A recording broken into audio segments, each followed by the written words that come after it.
you Thank go. you so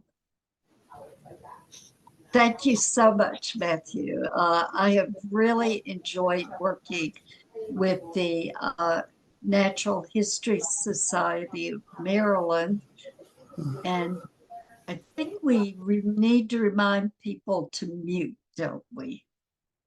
Yep, I just Uh, muted a couple people and I'll try to be on top of that as we go forward. all right, that's fine.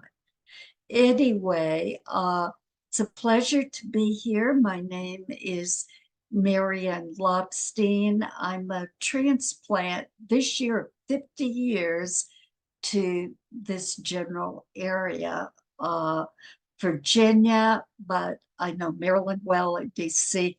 I mainly grew up in the Carolinas. So this part of the country is very familiar to me. And it's an honor to be able to speak to the archaeology section because as a child, I nerded early. I thought I wanted to be an astronomer and archaeologist.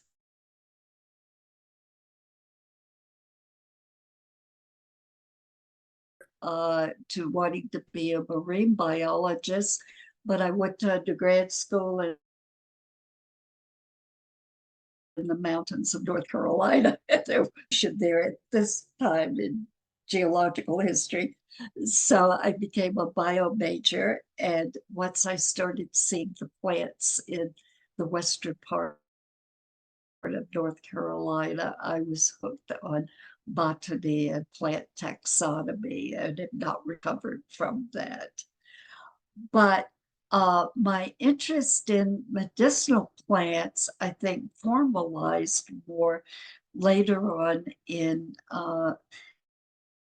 1983 when I became one of the founding members and a board member of the Virginia Native Plant Society, and also helped founding of our chapter in Prince William County. I was teaching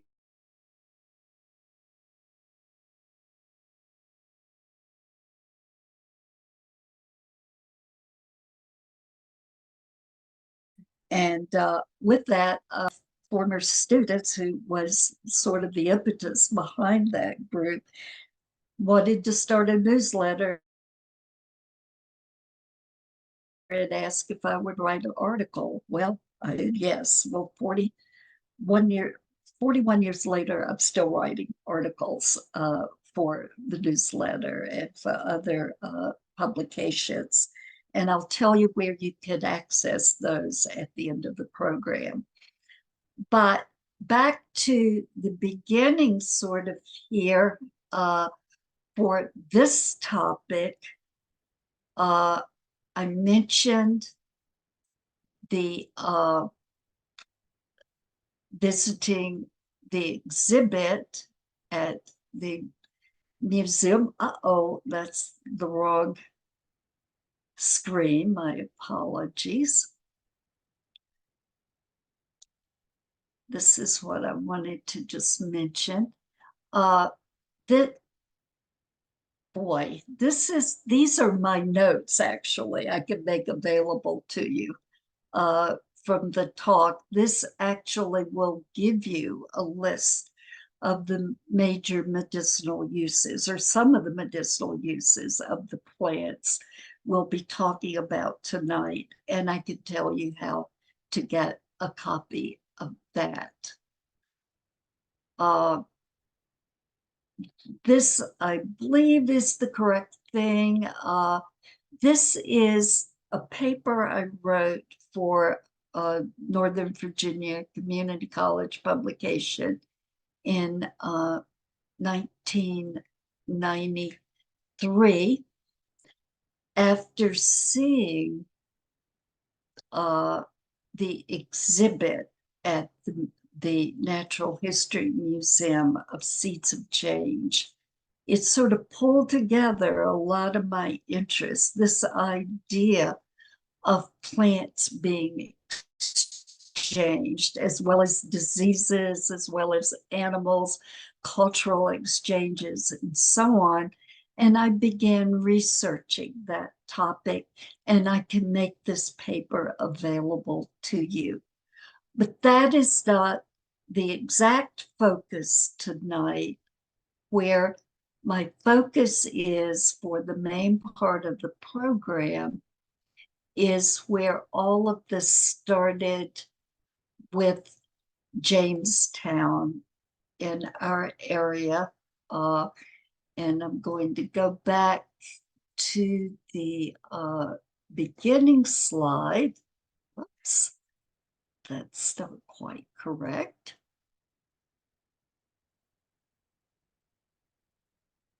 I was practicing this, and let's see. We may have over-rehearsed. It happens sometimes. It does. I was running through it again with you, and I forgot to go back to this first slide. But here We're a we are. patient group. It's all good.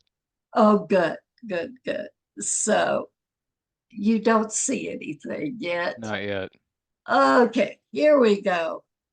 I'm on the correct path now. The We're in. exchange of plants between the old and new world. And this is a PowerPoint I started working on in 2007. I was asked to give a presentation to a chapter of the Virginia Native Plant Society in the Virginia Beach area. And they in turn were going to donate to the Flora Virginia project that I had helped start in 2001 with many, many other people. But I went to Jamestown, and the exhibit there at Historic Jamestown just blew me away. And I started working on this presentation. And the first part of the slides were slides that I developed for that presentation that I think will be of interest to the archaeologist in the audience. And here I am picturing tobacco, corn, and sassafras. And you might think those are sort of a strange way to open a talk, but we're going to see that they played very important roles, all three of these plants, in the survival of this first English colony in the New World. And I love this bumper sticker. I did not buy it, but I photographed it. 1607, when surviving wasn't a game, which was very true. And in May of 1607, 104 boys from England established Jamestown. 144 started out. One man died at sea. It was a terrible trip. I'll not go into all their misadventures, at least not in this lecture. But in the final count, 104 of them stayed to establish Jamestown. These were mainly grown men of various backgrounds, many from well-to-do families who were not going to inherit the family fortunes or titles. But there were a number of boys brought along that either acted as servants to some of the better-to-do men in the group, or they were to be used as hostages with the Native Americans if necessary. Apparently, there was knowledge among the English that the Native Americans did greatly respect children. So the boys were brought along sort of as a backup plan, so to speak. But these boys and men, once they settled in, oh, what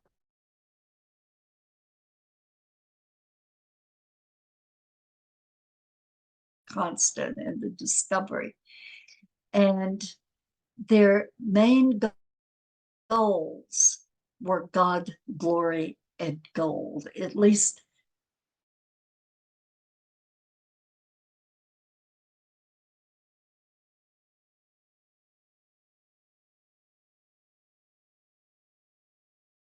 God to extend the reach of the Church of England, to counteract the Catholic Church with the Spanish to the south, the French to the north. Glory to the King of England and King, particular or influence of England and King James I. And what they were really after was the gold, though. And the marketing that I'll talk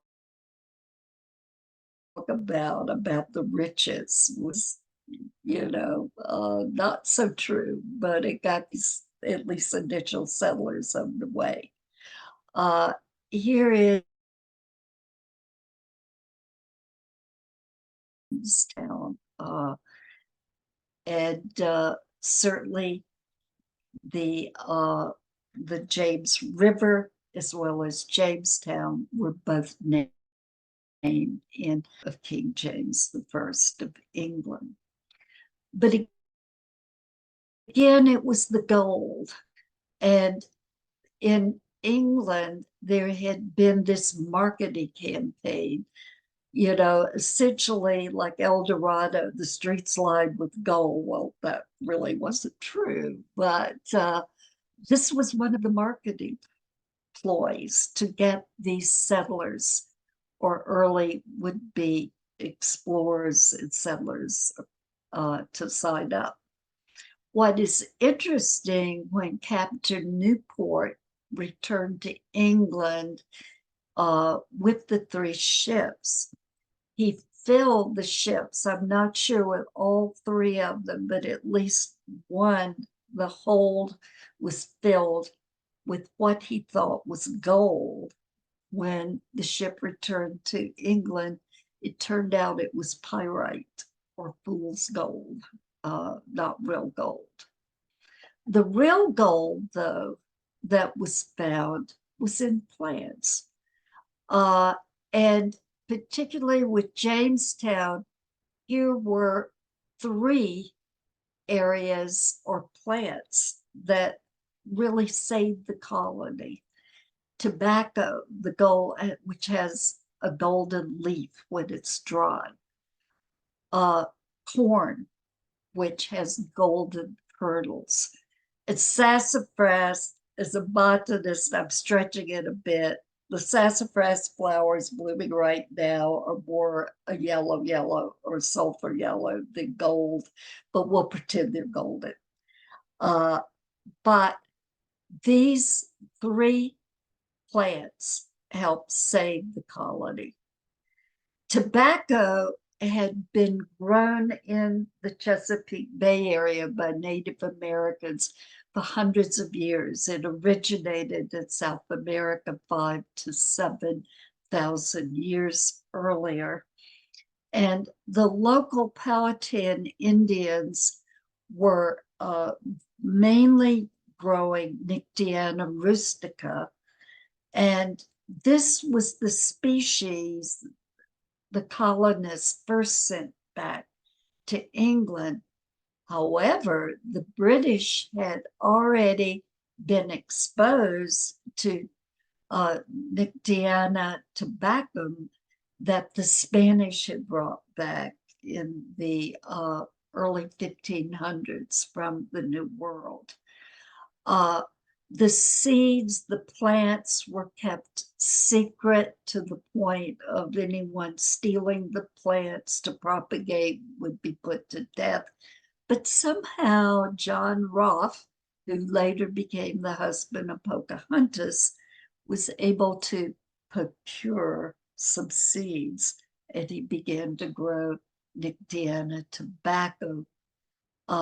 And that saved the colony financially in the long run, but tragically led to the introduction of slavery of Africans, first indentured servants, then African enslaved slaves. corn or maize. The Powhatan Indians were able to share this at a price later with the Jamestown colonists in their time of starving and so on. It saved them. The Indians of the Chesapeake Bay area had been growing corn since 1000 BC. It, of course, originated much earlier in Mexico. And mainly the English traded copper for corn. But they finally began to grow their own corn and used the Three Sisters method of planting squash, beans, and corn together with perhaps a dead fish thrown in with the planting to give good fertilization. But it was sassafras initially that really was worth its weight in gold and initially provided economic salvation to the army. Why sassafras? We know of sassafras tea and sarsaparilla and so on, which is actually made from other plants. But what is so magic about sassafras? Well, it was used by Native Americans to treat all kinds of conditions: rheumatism, skin disease, typhus, dropsy, and so on. However, it also was thought to be a cure for syphilis.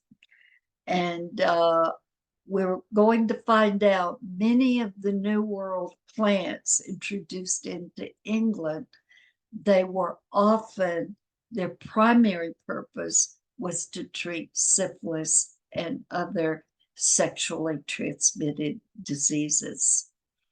But it really did not help. It could bring down fever.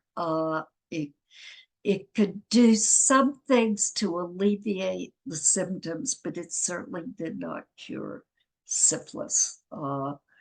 So it's still what brought almost its equivalent weight in gold. Now, to move on, the colonists certainly were not set up to settle in the New World. They lacked good food. They brought some stores of food with them, but those were depleted. Their long voyage to finally get to Jamestown, they did stop, I believe, at the Caribbean and procure some fresh fruit that might have saved them from scurvy. But they were not ready to grow their own food, nor did they know what plants would survive.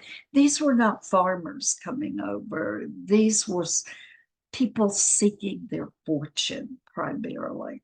And many of these men had not worked a day in their life and were not about to if they didn't have to. But they were malnourished. The water supplies, the water was brackish in Jamestown. They were still too near the bay.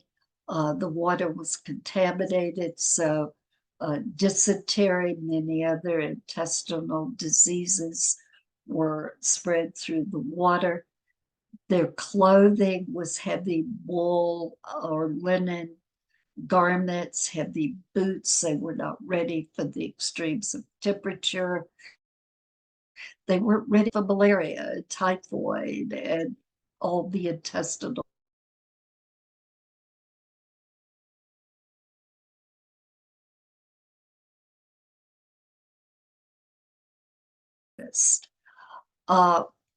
So they really did begin trade with the local Indians. They traded first beads. This is a picture of some on display at the Jamestown historic Jamestown exhibit. Copper also was used, and copper, as well as the beads, were really valued by the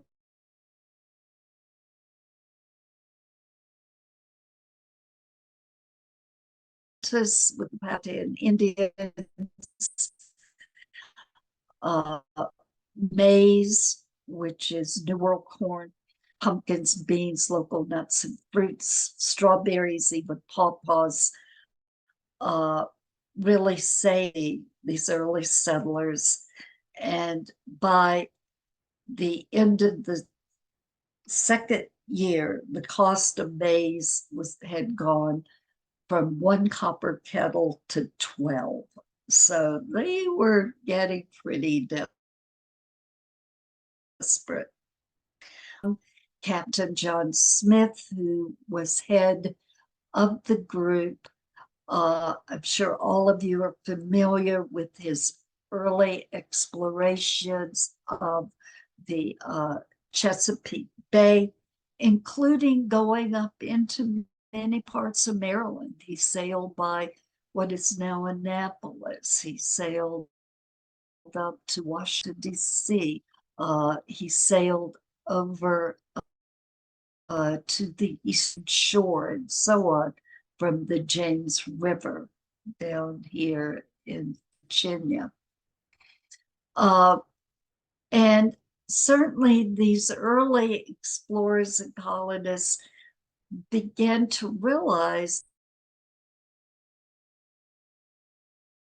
the new exotic plants exchanged to the old world. And so began the exchange of New World plants with medicinal, edible, and horticultural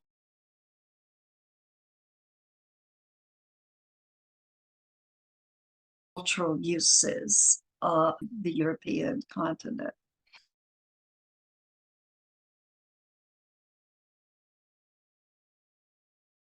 Plants, or shortly to look at the plants, we'll find many of the early species sent over the New World were woody plants. Trees were needed of all kinds, walnut, oak, pine, cedar, to make ships, clapboards, barrel staves, you name it. These trees were needed, pitch and tar and so on. So this sort of sets the stage for the exchange from our part of the New World, meaning Maryland, Virginia, the Carolinas.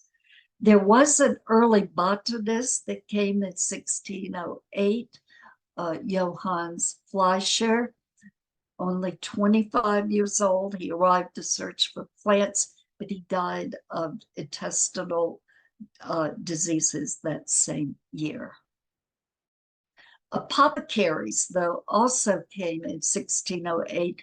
These were like pharmacists or druggists or herbalists of the time, and they brought with them many European herbs. They brought spices, dried fruits and vegetables, and so on to try to treat. The settlers did not encounter at least one of these diseases. And perhaps some of these dried herbs and fruits or vegetables might have had seeds in them. Who knows if any of the old world plants from England were introduced accidentally by these apothecaries. But I'm going to next move on to where the exchange really started to begin and mention some specific plants. And I'll start with Thomas Harriot,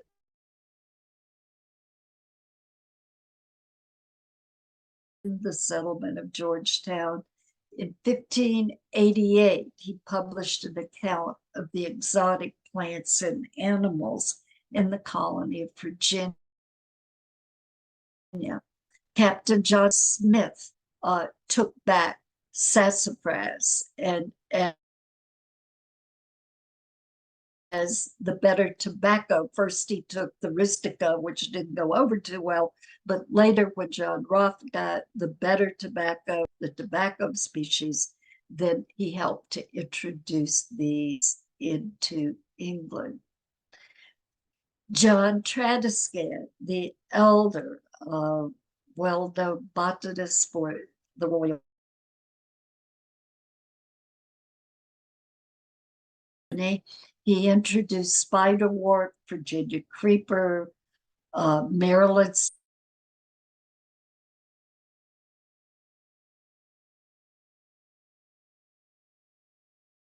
the black locust. And here is the beautiful spiderwort, which was sent back for its medicinal uses to treat like stomach issues. It was used as a laxative to treat stomach aches associated with overeating. Well, that was not the problem with the Jamestown colonists. They were on the verge of starvation. But back in England, the nobility and better families, landed gentry, probably did need a little spiderwort for indigestion.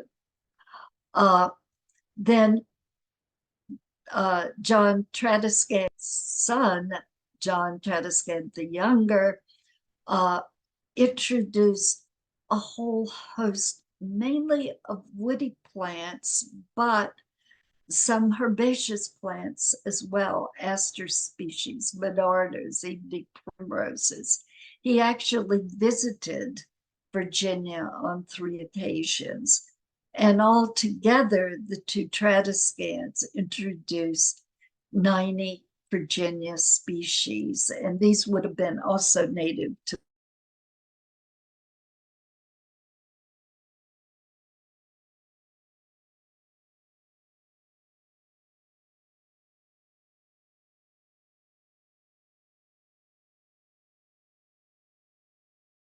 Maryland.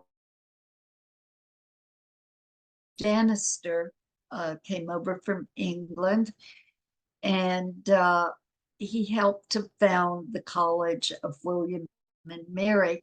But look at the list of plants that he helped to include: bells, sweet bay magnolia, spice bush, purple coneflower, dogwood, and other cornus species, smooth sumac, fir species, oak species, hawthorn, hop hornbeam, moonseed. Quite an extensive list of plants in England. Here's dogwood, which is our state flower of Virginia. And here's bluebell. Then along comes Mark Catesby, who came over a little bit later, and he began exploring Virginia and the Carolinas. He also, of course, was British. And what I have found interesting, I've tried to look in a little bit to early exploration of the colony of Maryland. And Mark Catesby had contact with the early colonial governor, Francis Nicholson, who also supported naturalists such as the Reverend Hugh Jones, that sent plants back to England.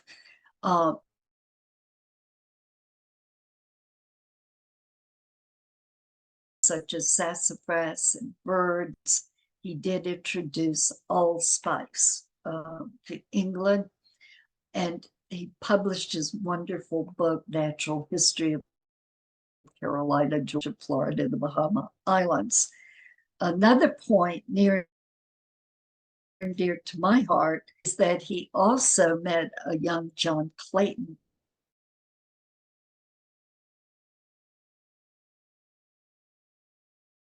impressed them, and certainly encouraged Clayton's interest in plants. John Clayton pressed so many plants. His herbarium that exists today at the British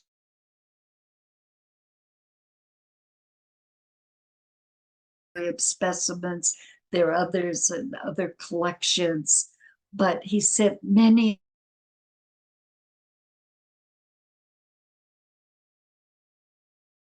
of these to Catesby, and Cates, as a result, Gronovius pulled together Clayton's English manuscript for Flora of Virginia, and then using his herbarium specimens published the Flora of Virginia, the Flora Virginica. The second volume published in 1762, the first in 1739. And then it took Virginia 250 years to get a modern flora of Virginia. And that's what I talked about last month to your group. The fascinating person.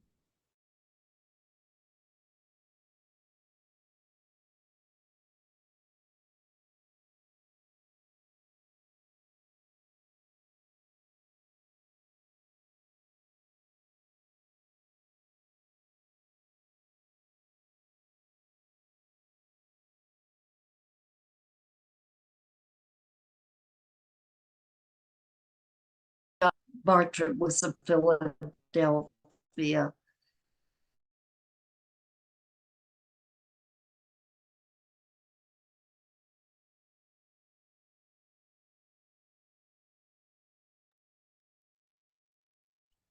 Well, it was a pretty glitchy connection. I'm assuming Marion will be back in just a moment. Let me email her and make sure that she knows that we lost her. Bear with me here.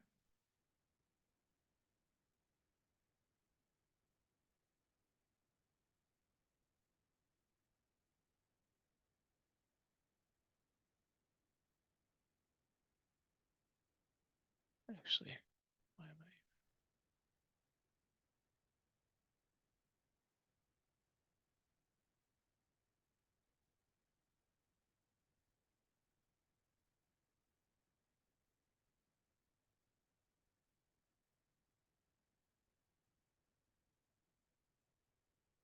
I'm not sure whether she is set up to accept texts, but I'm sending her text and we'll find out.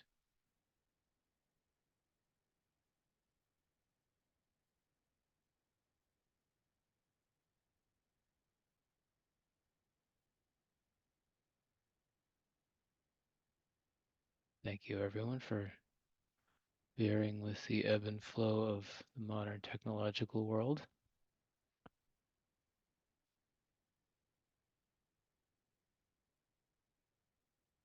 Stand by one moment, please.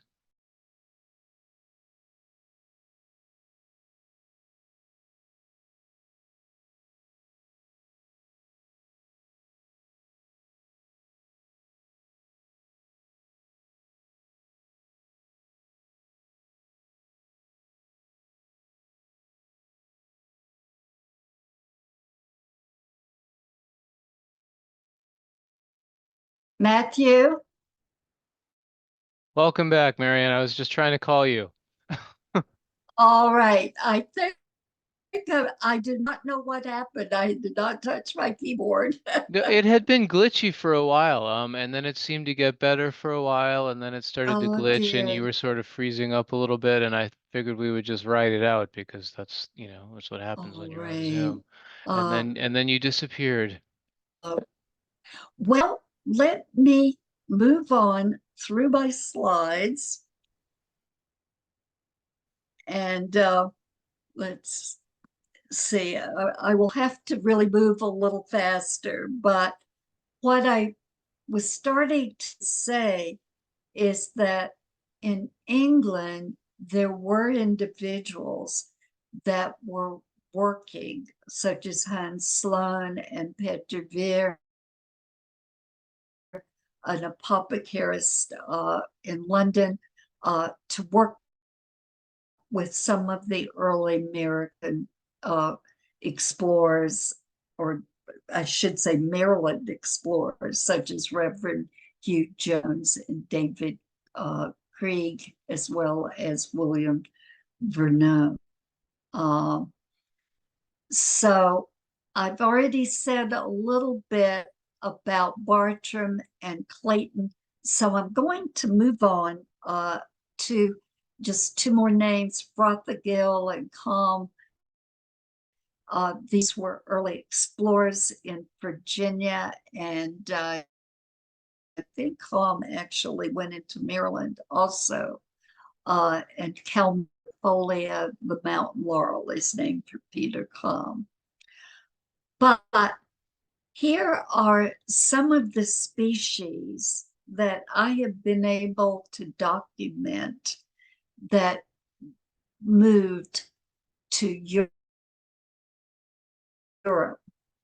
in the 1800s on that fantastic voyage. I have not been able to find dates for all of the species, but I think it's pretty amazing I was able to find as many of these dates as I have. And I'll not read all of these to you. I can make these available through notes, and I'll tell you how to get a copy of the notes. But you could see 1608 with the settlement of Jamestown, sassafras. But these other plants just started rolling in with the tradescants, wild columbine, spicebush, persimmons. But this is the one that really gets me, is poison ivy. Was introduced in 1640, and it was used as a laxative, a diuretic, and to treat skin ailments. I guess the blisters were thought to cure warts and other skin ailments. It was not very popular for very long, but it's still naturalized in Europe and was planted in gardens for its fall foliage, which is quite striking. But the berries were used primarily laxative or diuretic part, the leaves for treating the skin ailments. The list continues, the mid 1600s again, the tradescants, the woody plants, tulip, poplar, red maple, sycamore, magnolia species, but herbaceous plants, mainly for medicinal uses, goldenrod and asters, the yucca, which also had medicinal uses. In the 1700s, black-eyed Susan, the state flower of Maryland, was introduced in 1714. And then in the 1720s, willows and oaks were sent over, and Quercus alba, the white oak, is the official tree of Maryland. But look at the list here that continues: a southern magnolia. My mistake, I guess flowering dogwood was a little bit later. Some of the other Cornus species went over in the 16th. Redbud, fringe tree. And the list goes on through the 1700s of tree species or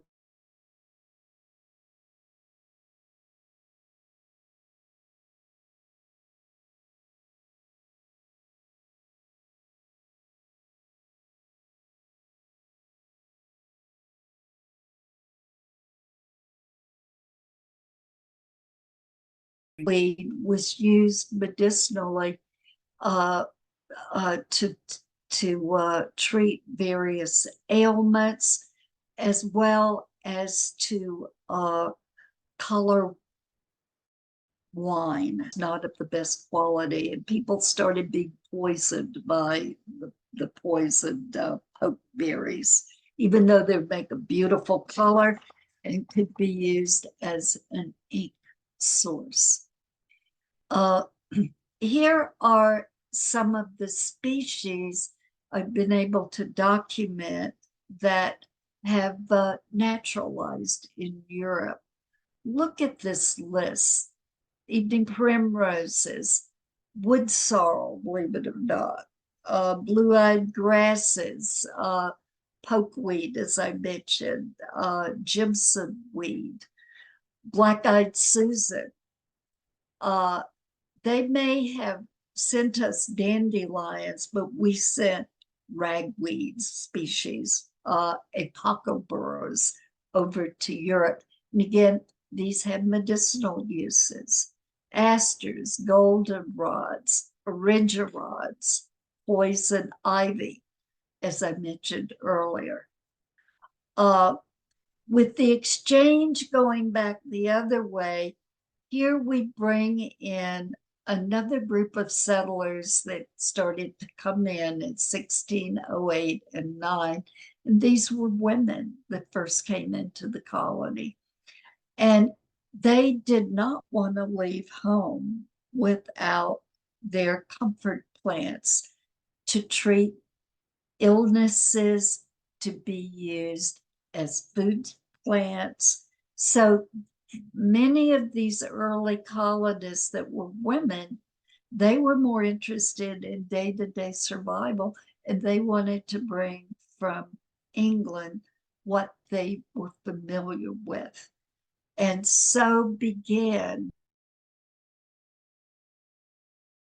the introduction of some plants brought over for very good reason, like the beautiful dandelion, a coltsfoot, mullein, burdock, the garlic mustard, ground ivy, mugwort. I mean, the list goes on and on.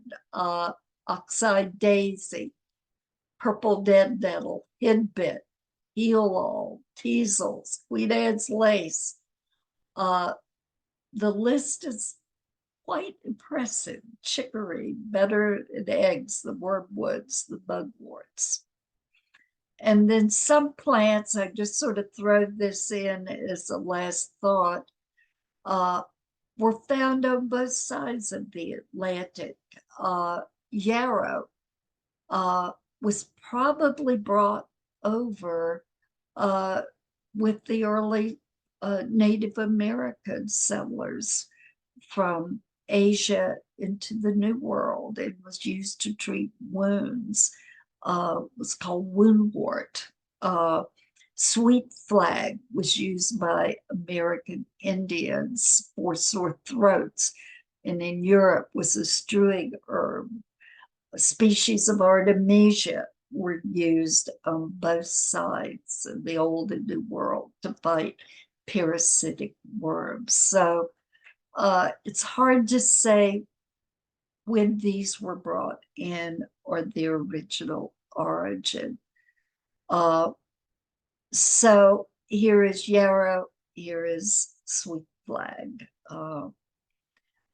So certainly this early story of Jamestown and of early colonial America began increased interest in native species from our area in England, in Europe.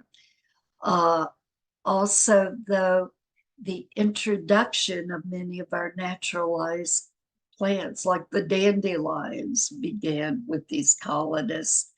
And then this rich botanical exploration, the tradition, to me, is just fascinating. Um, Before I open up for questions and comments, I'm sorry I've sort of lost you there for a time, and I have so much more information I would like to share with you.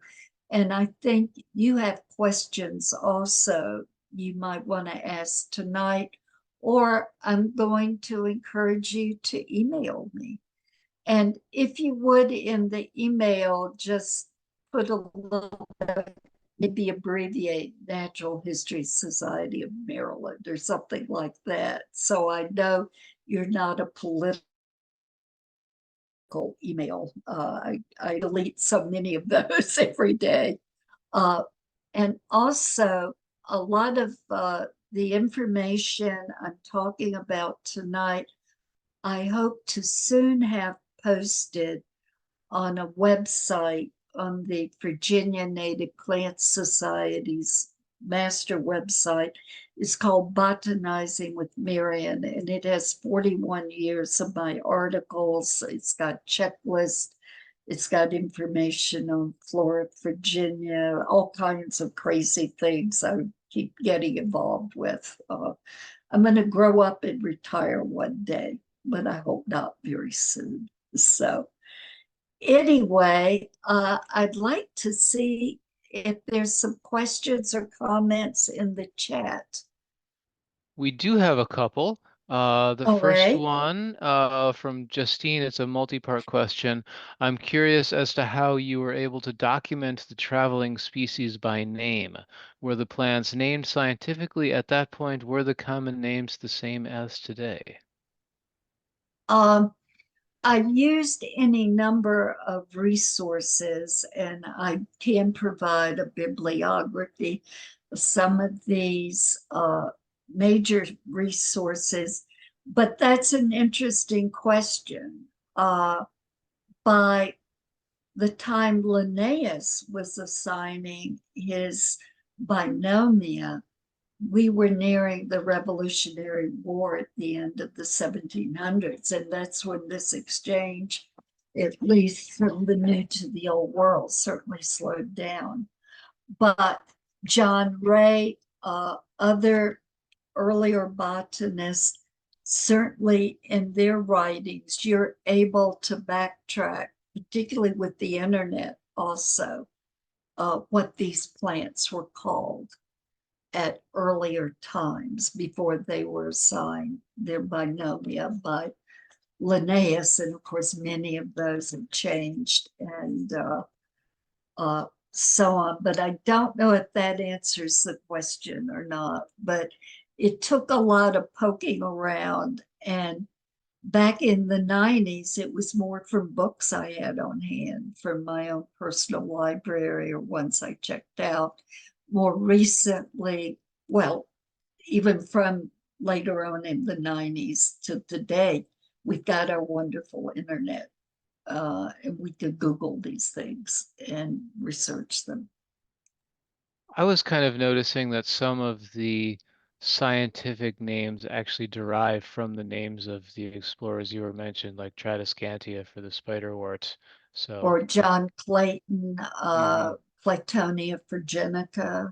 Uh, there are other species epithets named in his honor also, but a whole genus, Right. Claytonia. But that's often the case. Or Calmia for Peter Kelm. Often these names were given in that vein. Mhm. So then the next question comes from Richard. What do we know about plants brought from England and introduced here? I think you briefly touched on that at the end when you mentioned that women I settlers had brought it did. down. And again, I was trying to streamline this for our time slot, but I have researched that a bit, or quite a bit actually. And there is one wonderful plant and book, rather wonderful book, and it's entitled "And Some Brought Flowers." And this is about particularly women settlers coming from England and Europe, bringing plants into the New World.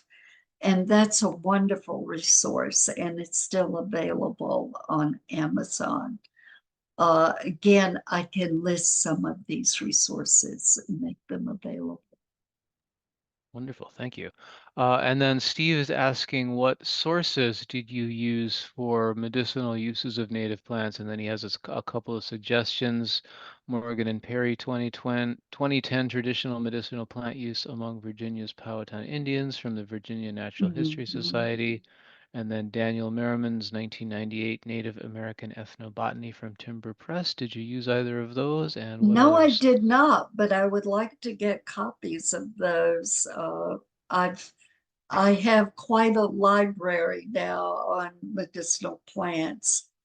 Plus, I also have uh, my father's pharmacognosy text from when he was in pharmacy school in the late 1940s. When I was a child, he went to pharmacy school on the GI Bill. And so many of our native plants, you could look up bloodroot and hepatica and sassafras and how they were prepared even back through the 40s. And pharmacognosy is still being taught in some pharmacy schools like Shenandoah and others. But I'd like to get, Steve, if there would be any way you could send those references to me, I would like to get copies of Yeah, those. I'm doing it right now. I'll upload it for Okay, everybody, and I'll show Matt as well. And you can send a Google link. I'll put that up in the Google okay, Drive. okay. The Native American Ethnobotany is a huge tome. You can probably get it on. I got it on Amazon, but the others I'll send to you as well. Okay, And I have a I really, oh, sorry to interrupt. I have a really good reference too on Confederate Army medical uses of medicinal plants, ooh, too, which is a that's interesting. gem. It's a Yeah, really, I'll send that yeah. to you. I'll do it Thank now. you. Thank you, Steve. Very helpful. Um, it's just about 8 o'clock. We can wrap this up if there are no other questions.